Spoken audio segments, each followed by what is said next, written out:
This is the After Party, live with Kim McAllister. Pick a couch, grab a drink, and settle into the conversation.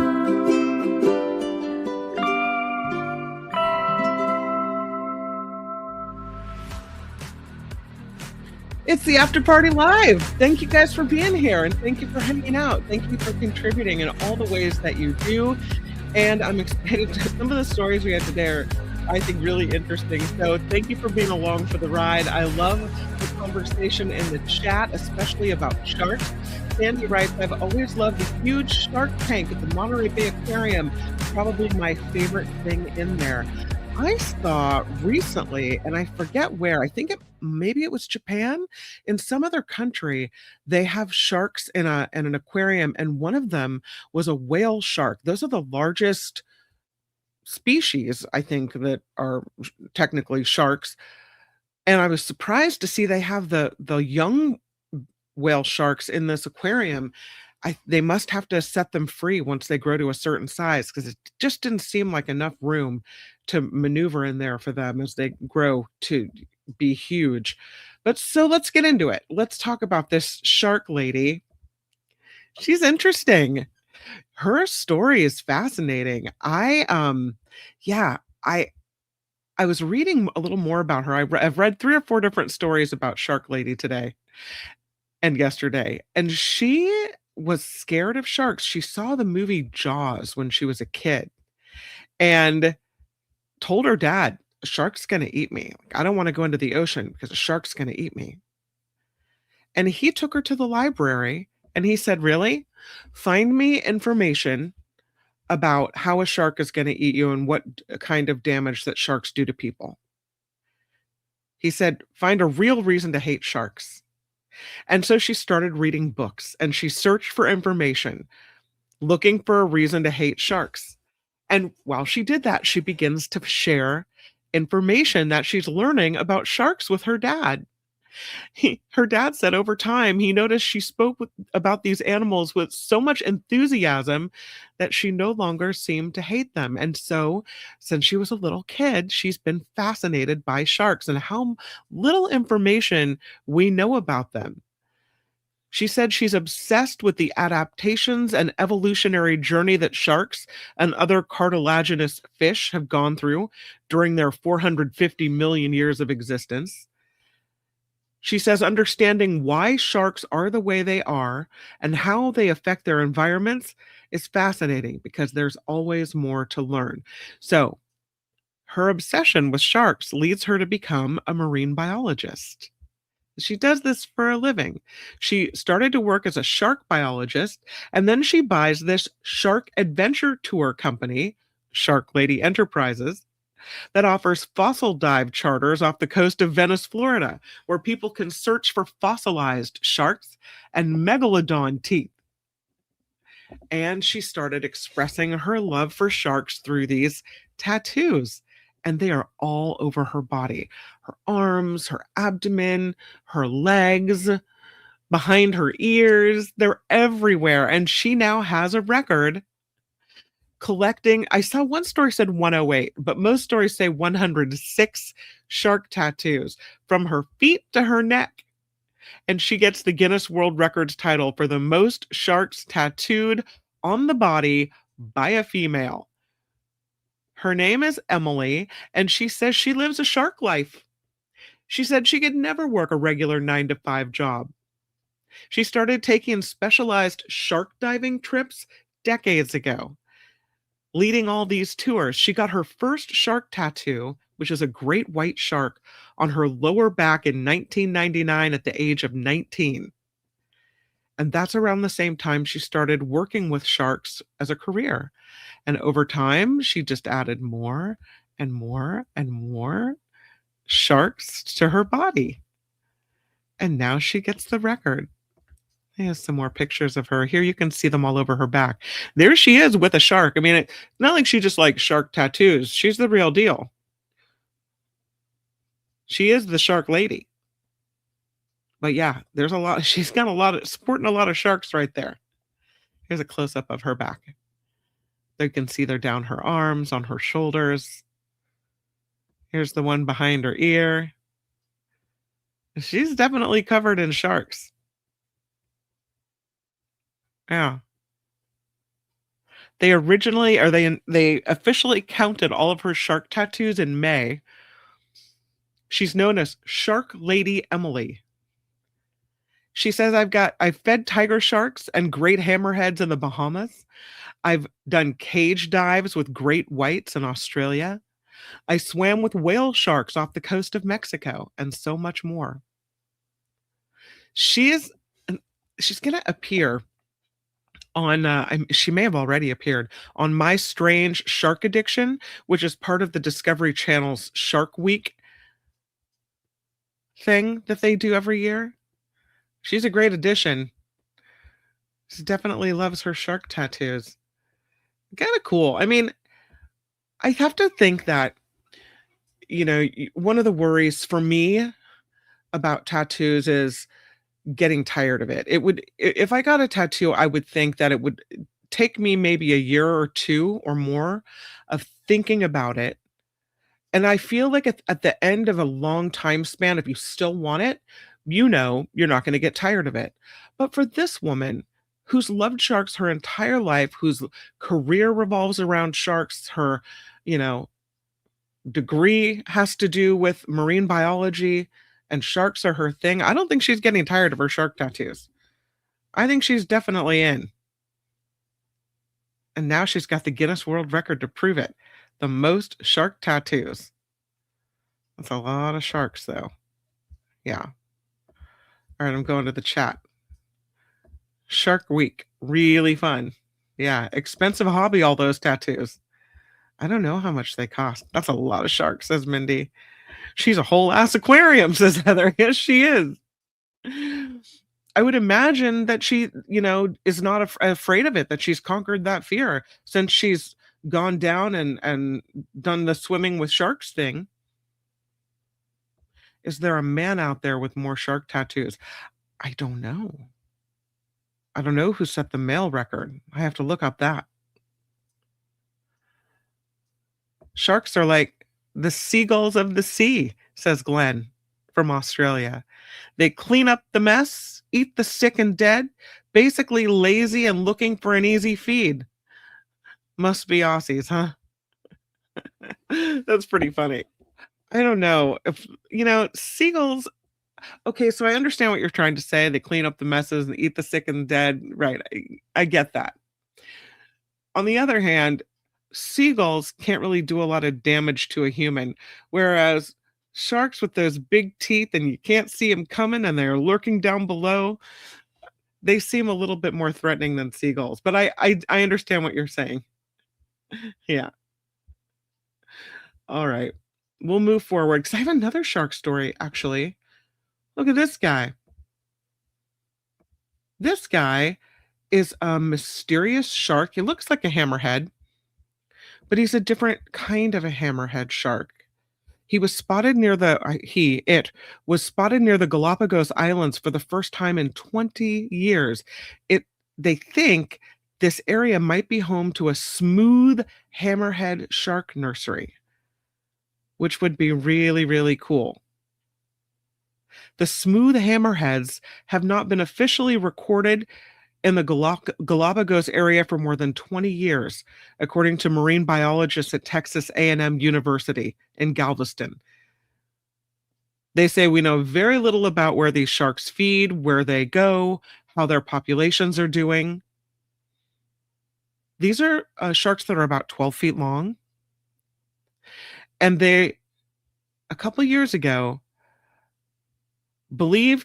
documented a group of juvenile smooth hammerhead sharks in the Galapagos. They say that sighting was verified by a genetic analysis of the shark's DNA. And they may also have found a critical smooth hammerhead shark nursery where the young sharks spend the earliest stages of their lives before they move out to the open sea. Interesting. The potential nursery is now giving researchers an opportunity to answer some more questions about this mysterious eastern tropical Pacific shark. It is a smooth hammerhead and also the scalloped hammerhead. And they might look alike when you first see them, but there are some subtle differences so you can tell them apart. The smooth hammerheads don't have a central indentation on the front of their heads that the scalloped hammerheads do. The researchers believe this species may have been misidentified or overlooked during previous studies. So they're trying to understand why they use this Galapagos area. How long are they staying in this bay? Where else in the island area can they be found? They're using acoustic telemetry, underwater video systems, genetic analysis, and dietary studies to try to answer these questions. They have the juvenile sharks fitted with acoustic transmitters so they can monitor their movements within the Galapagos Marine Reserve. They're comparing DNA from sharks throughout the region to determine whether the Galapagos acts as a bridge between the northern and southern populations. Interesting. They're also analyzing fecal samples to figure out what they're eating. That must be interesting to catch those. Yeah, it's all about marine conservation. First time in 20 years they were seen in this area. Speaking of Guinness World Records, this is not one I could do. I mean, I don't know how long you can hold your breath for. Probably not very long for me. I don't know. After about, I'm going to say not more than 10 seconds, I'm done. I'm out. This guy is a yoga teacher. He lives in Vietnam. His name is Kamal Kaloy. He's 38. And he set the record for the amount of push-ups done underwater with only a single breath. 86 push-ups he did underwater on a single breath. He said he started training in calisthenics and breath holding. And he did an attempt in 2025. He had a previous Guinness World Record for the most consecutive yoga positions underwater. He did 21 of those. He said, I have a passion to do something different right from the beginning. Whenever I see someone who's made a record or achieved anything like this, he said, I was always inspired by them. So when I made my first record about underwater yoga, I realized my strength and decided to challenge myself more.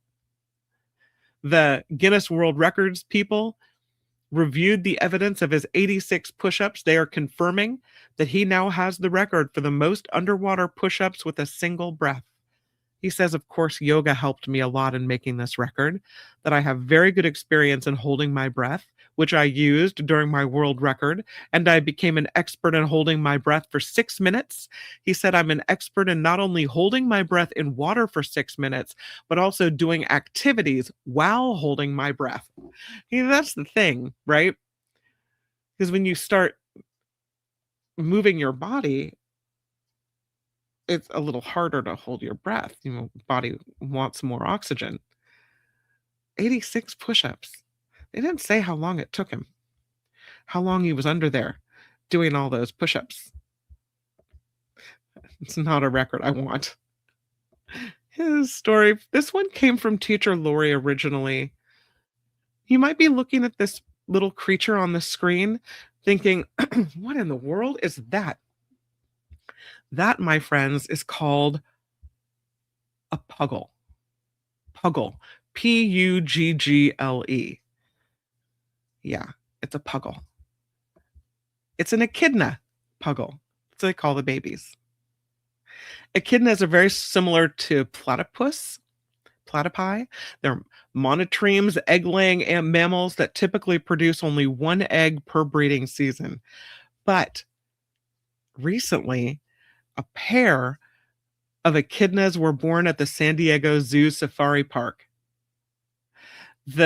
It's a rare instance. The pair was hatched from 2 eggs in the same breeding season, which marks a first for this population of echidnas in North America. The egg, the echidna, incubates in the mother's pouch. After hatching, the baby, which is the size of a jelly bean, remains in the pouch for about 2 months. In very rare cases, the same mother can produce 2 babies in a single season, like this one did. One of the babies, known as Puggles, is being raised by the mom in an underground burrow. The smaller, more vulnerable Puggle is being hand reared at the safari park's Harder Veterinary Care Center to make sure they both survive. They said these Puggles are already assisting in breakthrough research for echidna conservation. They took ultrasound images of the Puggles to better understand digestion and feeding needs for young echidnas. They say this breakthrough will help shape how echidnas are cared for. Sure is cute. Glenn might know something about this because these creatures are mostly found in Australia, where they're also called spiny anteaters. They're one of the 5 monotremes in the world. They've remained unchanged since prehistoric times, finding ways to survive while others have become extinct. They have little tiny faces with small eyes and a long nose. Sometimes it's called a beak. They have a very acute sense of smell and hearing, really good listening. Maybe that's why they've survived so long. Their threats: fires, drought, feral dogs, cats, dingoes, foxes. 3 echidna species are classified as critically endangered and vulnerable. Also, they get hit by a lot of cars on Australia's roadways as well. Not at San Diego. They're going to take care of these 2 little guys. These 2 Puggles. It's just the word Puggle that gets me. Somebody found this. Turns out it's a Civil War era artifact spotted in Texas. A man in South Texas had what he thought was a dummy Civil War era ordinance in his home for years. Had it there for years. Turned out to be a live explosive. Happened in Atascosa County in Texas. The man called deputies early in the morning, said a military friend of his saw this artifact and actually suspected that it could be active. So the man tells deputies he's owned this ordinance for years. He'd always thought it was a dummy round. Sheriff's deputies sent over an explosive disposal team from Lackland Air Force Base in San Antonio, about an hour north of Atascosa County, just out of an abundance of caution. And so then they confirmed the caller's suspicion. This device is a live parrot round. It was transported to an explosive range at Camp Bullis, where they blew it up and got rid of it. Nobody injured, no charges pending. The information about it is a parrot rifle. It's a muzzle-loading cannon that was commonly used by the Union in the Civil War, known for its thick iron reinforcing band wrapped around its breech.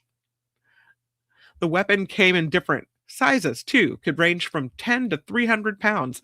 We don't know how big the one that was found in Texas in this guy's house was, but can you imagine? Just sitting there with that thing, could blow up at any moment. Yeah. It was cool until it wasn't. This was quite the rescue. This worker went up on this sign, 130 feet tall. It's a gas station sign. It's a really tall one. He was doing some maintenance on the sign. This is in Illinois. And then he couldn't get down. It was maybe easier getting up there than getting down from there.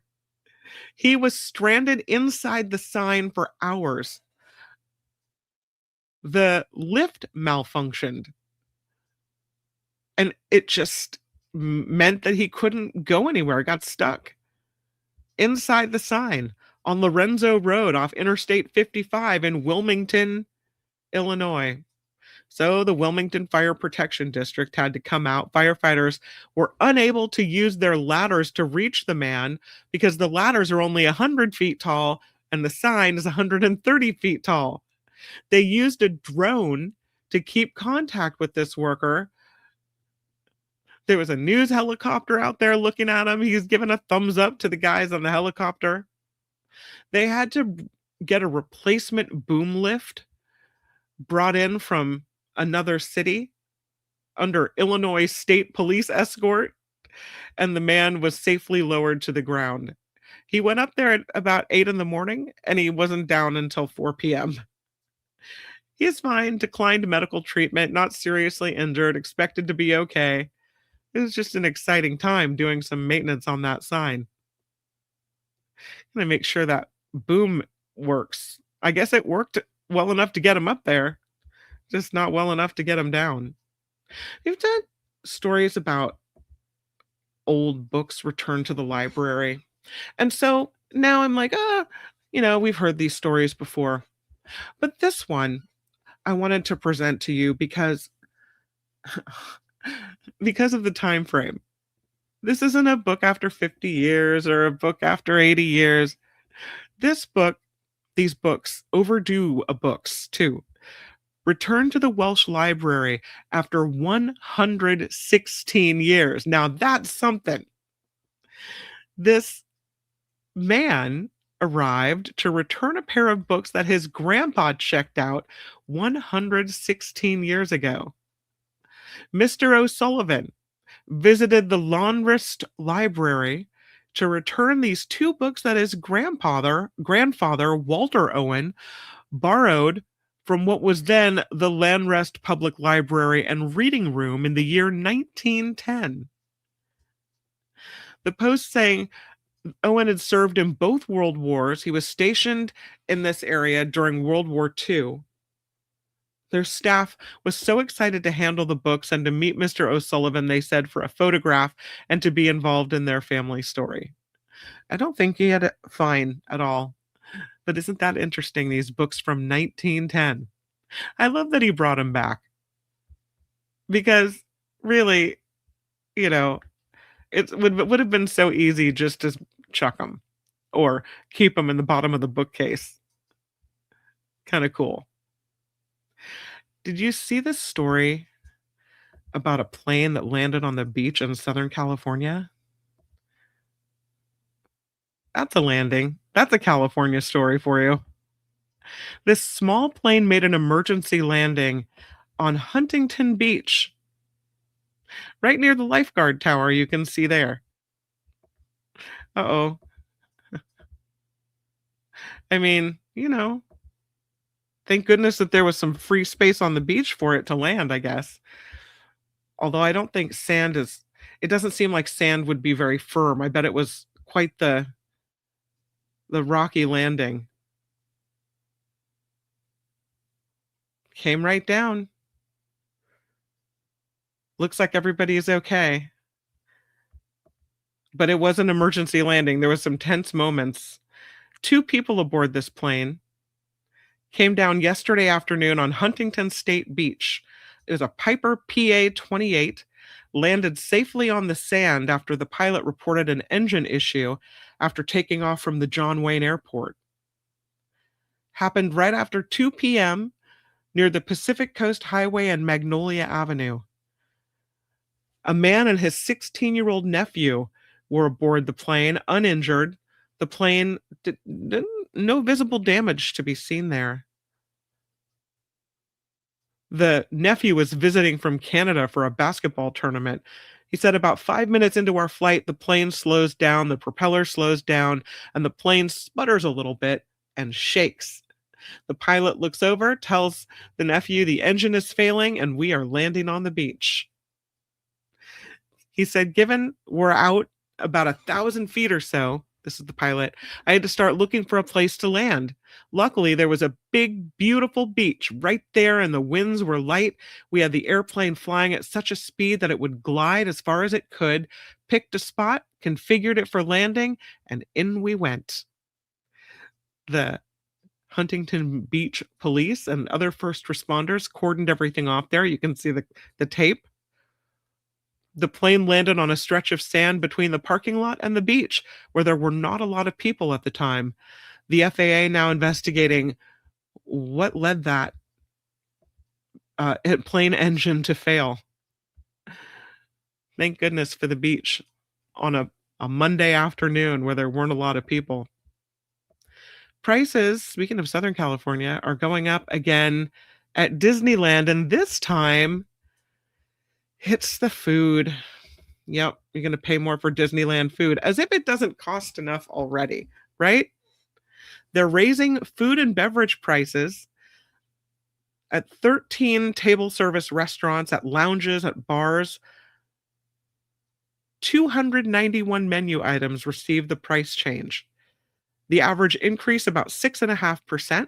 The typical item increasing by $1, impacting the price of alcoholic beverages at the resort, including cocktails, beers, premium spirit pours. Food items saw some of the largest dollar increases, typical entrees rising by about $2 to $3. Disneyland says they adjusted prices on select menu offerings and that it's still in line with competitors. Huh. Park officials said the prices haven't increased for kids' offerings at quick service or table restaurant locations. So, yeah. The River Bell Terrace in Disneyland restaurant saw the highest average increase at 9.5%. Cafe Orleans prices went up 9.2%. At the Blue Bayou restaurant, prices went up 9%. At Oga's Cantina in Star Wars Land, they went up 4.1%. At the Disney California Adventure Center, Magic Key Terrace and Carthay Circle Restaurant and Lounge prices went up 7.3%. Lamplight Lounge and the Boardwalk Dining 6.6%, and the Wine Country Trattoria 5.3%. Everybody's got to make their money. The Disney Princess Breakfast Adventures at Napa Rose increased per guest as well. Coffee, tea, hot cocoa increased from $4.75 to $5.50. Desserts are the focus of increased prices as well. 42 items receiving a price increase. Cake pops, cupcakes, cereal treats, caramel apples, cookies, and candy, all about 9.5% increase. Yeah. I think part of the reason people go to Disneyland is to try all the interesting treats there, but it really makes the case. I have a friend every time she goes to Disneyland who packs her own stuff. They bring, a little carry cooler full of sandwiches and bring their own chips in. They've got all their own food for the day. They go on a bargain. But then you don't get to try all the interesting Disneyland things, which apparently you'll pay a mint for. All right, it is Wednesday, and so off we go to the waterfalls. So, a little weird thing today about waterfalls. These are not real waterfalls that I have to show you today. And some of them look a little AI, but I still think these pictures are really, really, really cool. So I wanted to show them to you, even though they're not real, which I think, as long as we know that going into it, it's all right. Right? These are 19 stunning houses on waterfalls. They feel wild. They feel interesting. This is from a website called Build Green New Homes. They said they pulled ideas from tree houses and mountain lodges and jungle pavilions, and a few "what if the living room forgot about the ground" kind of sketches. They said some of their designs cradle mirror still pools, others are along ravines or wrap around streams, but everyone treats the waterfall as the main resident. So I thought we could look over these designs and see what they're trying to do here, what they're trying to create here. And who knows, maybe some of these places will be built. I don't know. But the pictures are super cool. Okay, so let me show them to you. And again, these are not real. It's Faker Baker Waterfall Wednesday. You could say that. Here's the first one. It almost looks, I think, Frank Lloyd Wrighty in a way. You can say it that way. kind of a house built on these rocks over this waterfall. It's called the Forest Bridge Retreat over the waterfall. The design growing from a simple wish. What if your living room could hover over a stream? The structure stretches from rock wall to rock wall, giving you this feeling of floating while still being anchored into solid mossy stone. The tall glass walls pull the forest right up to the sofa and keep the profile slim and elegant, like a quiet bridge that just happens to be a house. Black metal cladding and warm wood soffits keep things clean and calm, so the rocks and the rushing water can stay wild without making the place feel like a campsite. It's really pretty. I know it's not real, but it's really pretty. Really cool. Just don't jump in the middle of the living room floor. Here's the next one. Also pretty cool. This is the Creek Span Woodhouse, stretching across a ravine like a calm, grounded lookout, letting the stream tumble right underneath without getting in its way. The stone piers and terraced rocks feel almost grown from the hillside. So the structure sits there like it always belonged, just a little better dressed. Again, this is from Build Green N buildgreennh.com. Build Green NH. They say the warm timber cladding and the big grids of glass pull the forest views straight into the living space. So it's like you're perched in a treehouse that discovered central heating. The next one is called the Cascade Edge Glass Hideaway. Here it is. That's pretty cool. I want that to be an Airbnb that we can go stay in. The design hangs lightly over a gorge with a sharp metal roof and slim supports that make it feel like the living room is floating above the turquoise water. Floor to ceiling glass pulling the cliffs, the mist, and the twin waterfalls straight into the space, so the view becomes your wall art. They say we shaped the deck to echo the bend of the pool below, giving just enough overhang for you to feel the spray without risking your coffee. Clean lines, warm wood flooring, and a single cozy seating cluster keep the focus on the waterfall, because they say nothing we could create could compete with that backdrop. Here's this next one. This one. See, this one actually looks like it could be real, right? This next one, I think, looks totally like AI. That one's like, no, that's fake. I mean, interesting, but fake.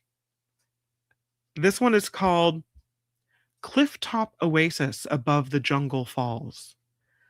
The design leaning into the cliff edge on purpose, stretching the long timber and glass volume so every room grabs a front row seat to the waterfall and the dense jungle below. We just hope there's no earthquake. Floor to ceiling windows slide open to a broad deck, blurring a fuzzy line between inside and outside and out in the wild in a way that feels relaxed and not showy. I don't know. I think this is kind of showy. They wrap the main level with warm timber skin and slim steel framing, so the structure feels sturdy but light enough to float above the rock face. And the infinity pool extends right to the precipice, letting the water visually pour into the falls below, turning a simple swim into a pretty unforgettable ritual. Not in California, you don't. We don't waste water that way. Okay, here's another one for you. This is called the Mountain Ledge Sanctuary with a Falling Pool. Once again, the pool right at the edge. There it is. That's kind of cool. How the waterfall falls from one pool into another. I can get behind that waterfall. That house is enormous. Again, fake house, fake waterfalls. The design hanging right off the rocky slope, using a slim steel frame so the broad deck feels like you're hovering over the valley. Warm horizontal wood siding keeps it grounded and calm. The full height glass keeps those mountain views unavoidable in the best way. The upper plunge pool spills into the waterfall that drops into the lower infinity pool, turning the whole facade into a moving feature rather than just a flat wall. The chunky stone steps carved into the cliff link the terraces, quietly tying the architecture back into the hillside, so it feels like the house just decided to grow out of the rocks one day. Here's the next one: Alpine Manor over tiered stone falls. That one looks surprisingly almost not man made. The waterfall looks like the waterfall was there first. The design leans into a cozy mountain lodge feel, but it's dialed up with a full height glass facade that opens the home straight to the layered stream in front. The steep gabled roofs and chunky chimneys and natural stone walls echo the surrounding peaks, so the house feels like it grew out of the hillside instead of just being dropped there by a helicopter. What? The terraced waterfall shaped with broad stone ledges, creating a calm pool between each drop, so the sound stays soothing instead of sounding like a theme park ride. This is one that, and I guess I understand they're all fake, but this next one actually doesn't look safe to me. I don't know what you guys think, but I'm not hanging out on that terrace overlooking that. Wait a minute. It doesn't feel quite right. Again, the website is buildgreennh.com. There's this weird kind of modern looking house, but look at, I mean, that's quite a plunge below. Yeah. This house leans out over the falls like it's testing gravity, with a long glass balcony and slim railing keeping the view wide open. This is a clean concrete, dark metal panels, and warm interior glowing to make this feel sharp and surprisingly cozy for a place hanging over roaring water. They shaped a slim lap pool right at the edge, so the water line visually melts into the cascade below, giving it an infinity cliff effect. I don't know. Yeah, no thanks. Here's one. I mean, this one you have to lean over to see the waterfall, right? Were it real. This next one, that's a little more calming. The waterfall just kind of hanging out in the backdrop there. This pavilion hanging over the water like it just decided to stay a little longer on the cliff edge. It's inside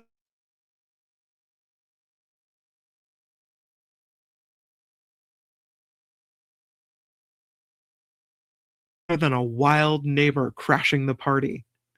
They say they push the roofline out as a deep overhang so the shelter and the terrace make a clean horizontal slice against all the lush greenery. Underneath, the hidden supports and the stone lined pool keep everything feeling light and effortless, while the small ferns and the mossy rocks are left almost untouched. Really pretty. It's kind of a Waterfall Wednesday for dreamers. The next one is called Stream Strider Cabin above the forest rapids. Here it is. Here's the cabin. I don't know if those are rapids. That looks like kind of a little tiny stream, but that's okay. It's pretty. Tall glass walls turn the cabin into a quiet lookout, framing the rushing stream below like a moving landscape painting you don't have to dust. Steep metal roof sheds leaves and snow easily, while the warm vertical wood cladding keeps the whole place from feeling too high tech for its woodland neighbors. You can literally, were it real, sit above the flow and keep your socks dry. This next one is called Stone Anchor House over a Water Veil. Are you picking a favorite? Is there one you would want to move into? This one looks pretty big. This is a design that leans into the cliff like it grew there slowly, stacking pale concrete terraces against a tall spine of rugged stone. Long bands of windows wrap around each level so the waterfall, trees, and mist feel almost closer than the furniture inside. Inspired by the idea of living in the actual soundscape of the stream, the structure reaches out over the falls with bold cantilevers that look daring but are carefully balanced on a rocky base. Layered platforms create outdoor terraces at different heights, turning every edge into a place to sit, listen to the water, and wonder maybe why all houses aren't built over waterfalls. Here's the next one. It's pretty too. Oh, this one might be my favorite. I don't know. This one is called the Cliffside Infinity Haven above a waterfall. The structure steps out from the rock in bold terraces, like it casually decided to hover over the gorge for a better view. Long ribbons of glass open the room straight to the mist and the trees, so every corner feels plugged into the valley below. The infinity pool is lined up with the main fall on purpose, turning a swim lane into a wild, seamless edge where the architecture and landscape run together. Next one is called the Hillside Hideout beside the Whispering Stream. I know they're all fake. This almost looks like a little hobbit cottage, doesn't it? This design tucks itself into the slope like it decided to grow out of the hill as well, with a green roof that blends straight into the surrounding grass. There's the green roof, you can see it, with all the grass on top. And then I'll go down so you can see the waterfall. The front is all glass and warm timber framing. They carve the concrete shell into a simple, bold arch, giving the interior a calm, cave-like comfort while keeping the structure strong and low maintenance. Stone walls and the stepped stream out front tie everything back to the landscape, turning a little waterfall into a natural front yard instead of background scenery. That's pretty. Okay, here's the next one. Oh, that's a view right there. This one is called Ravine Hover House above Wild Falls. So you can see the falls in front of it, and then I'll pan down because it goes right underneath, and then there's falls on the other side too. So let me make this one. Oh no. Oh man. Okay, I have to try again. I'm sorry. This happened to me yesterday too. I'm telling you, but I can fix it fast. Here it is. There's the top of it. There's the bottom of it. And you can see in both directions, any way you look, there it is, hovering right above the water.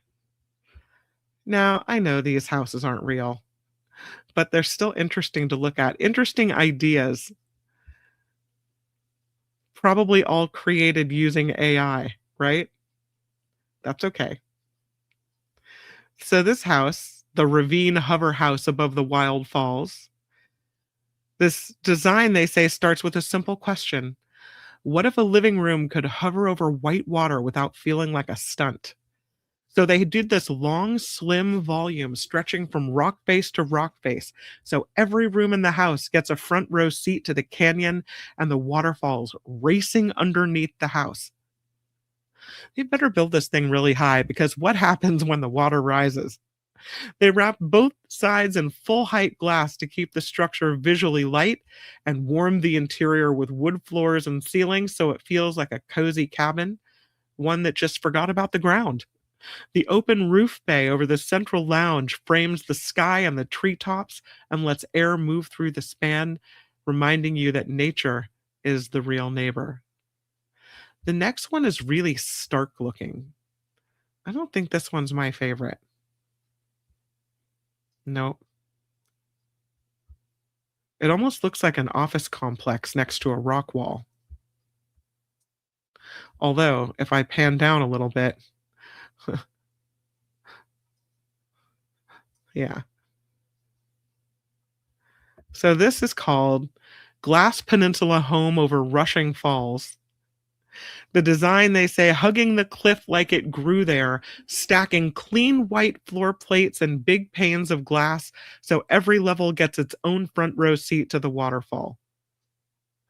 The long bridge-like terrace slices past the falls, which they say is the fun part, giving you a walking on water feeling while still being very safe behind low glass rails. Tucking the waterfall through a sculptured concrete channel lets it feel wild but slightly guided, protecting the structure while turning the whole thing into a kind of natural courtyard fountain on a very dramatic scale. The next one is called the Rainforest Falls Pavilion with a Mirror Pool. There's the mirror pool. That's pretty. That whole thing looks like it came from a fantasy. Super pretty. It's a retreat that floats over the rocks like a quiet, decked out raft with a slim black roof and a warm wood ceiling framing the open lounge. The sheer white curtains soften the geometry and can slide closed for privacy, so you can take a nap without feeling like you're on stage for the toucans. They have stepped terraces and a glowing stair edge, guiding you gently from the still pool down toward the rushing water, making the whole place feel like a calm pause button in the middle of the forest. The next one is called the Waterfall Courtyard Modern Serenity House. That's quite a waterfall. That waterfall's too perfect. The design, they say, cozies a crisp, glassy pavilion right up against a sheer rock wall, letting the waterfall read almost like a living backdrop. The long reflecting pool stretching toward the fall, so every step on the chunky stone pads feels like you're walking straight into the sound of rushing water in the best possible way. The next one is the Glass Stream Chalet above the turquoise runoff. Here it is. You can see the waterfalls in the distance, and then you can see the waterfall coming out of the house into the stream, which seems like an awful waste of water. I don't know. I don't know about this one. This, they say, is a house that's leaning into its surroundings, almost hovering above turquoise water. So you feel like you're camping on the creek, just with central heating and better coffee. Broad glass walls wrap every side, turning the valley cliffs and twin waterfalls into the main interior feature. They pulled warm horizontal wood bands around the structure to soften the crisp metal roof and the stone base. The cantilevered deck, integrated pool terrace, and playful mini waterfalls pouring from the foundation of this house keep the outdoor spaces stitched right to the stream. The next one is called the Mistfall Crossing Modern Wilderness House. That one's kind of dark and secluded. The design floating between two mossy cliffs, a slim bar of glass and timber stitched into the gorge, so you wake up nose to nose with the waterfall. A discreet steel frame tucks underneath, letting the water roar past the house without visually getting in the way. A recessed terrace and skylight pop out from a clean box, pulling in mist views and fresh air, turning what could be just another modern cabin into a kind of quiet observation deck for the wild. This one's called the Cantilever Cove House above an emerald plunge. Oh, wow. That house is really far up. Look at that. They all look like little boxes perched on a rock, don't they? This design hanging out over the gorge like it's casually leaning in for a better view of the falls, with a clean concrete shell and warm interior glow framed by full-height glass. They tucked the structure into the rock wall, using the natural ledges as anchors so the house feels grown out of the cliff. Slim mullions, a thin floor plate, and the long cantilever keep the profile light. You get a front row seat to the waterfall without stealing the show from the canyon itself. And those are 19 stunning houses on waterfalls that feel wild from buildgreennh.com. They really had some fun with the AI there, I have to say. That, my friends, is Waterfall Wednesday. So even though they were fake waterfalls and fake houses, perhaps it was still calming in some way. I don't know. If the pool spills into the stream, you'd still be getting chlorine in the stream. I think we were having a dreamlike state there and weren't worried about the chlorine. The good news is it's all fake. That'll tip over, says Spencer Jaffe. If you live there, there's plenty of water, obviously. Just recycled.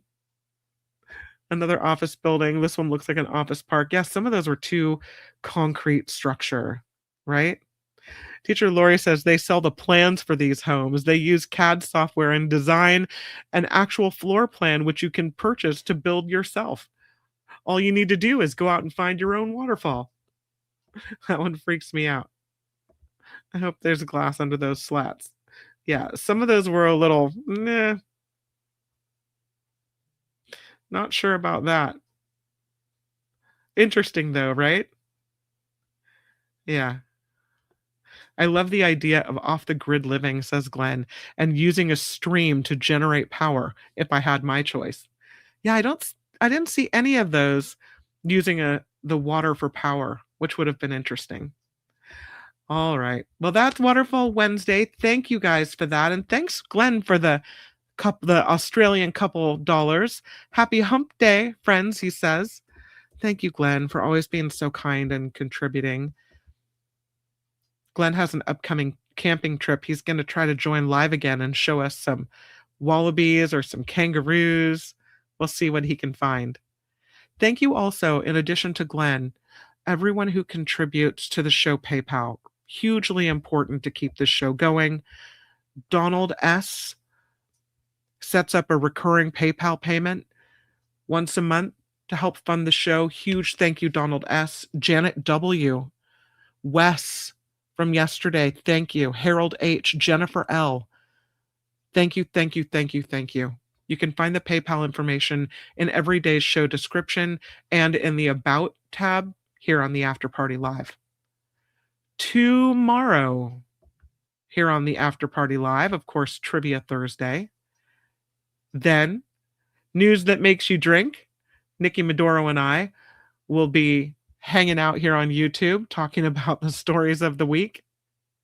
And tomorrow on the Mark Thompson Show, we have Dr. Rob Davidson, and we have former federal prosecutor David Katz, my very favorite. So it's going to be a great show. And I hope to see you. But until we meet again, make it the very best rest of your Waterfall Wednesday. And I'll see you right back here tomorrow on YouTube. Bye, everybody. The After Party Live would like to thank the following contributors and viewers like you.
I forgot to say, please click like and subscribe. Woohoo!